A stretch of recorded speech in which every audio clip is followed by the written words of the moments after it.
จะเป็นสาวแล้วตึงวันมีบ่าวมาแอวมาอู้มาแซวเป็นคนละปูนข้าเจ้าจะเลือกเอาไผ่ให้บ่าวเจียงหายเธอแก้วมาลุนไอ้กองคนแพ้เขียวสุนไอ้คำไอ้มูลไอ้สมไอ้มีปั้นบอกว่าจะมาขอข้าเจ้าก็รอมาแล้วเป็นปีพ่อ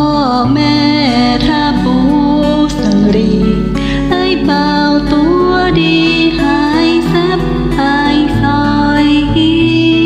ข้าเจ้าบ่เชื่อแห่งแล้วจะแต่งกับแม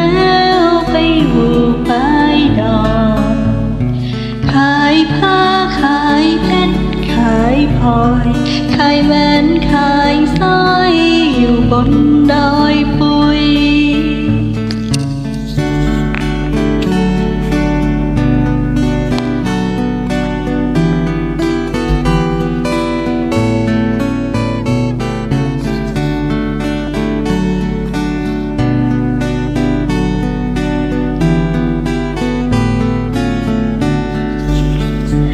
เปิ้นบอ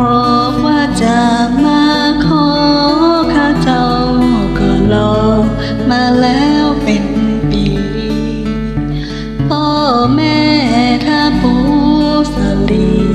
ไอ้บ่าวตัวดีหายแซบหายซอยข้าเจ้าบ่เชื่อแห่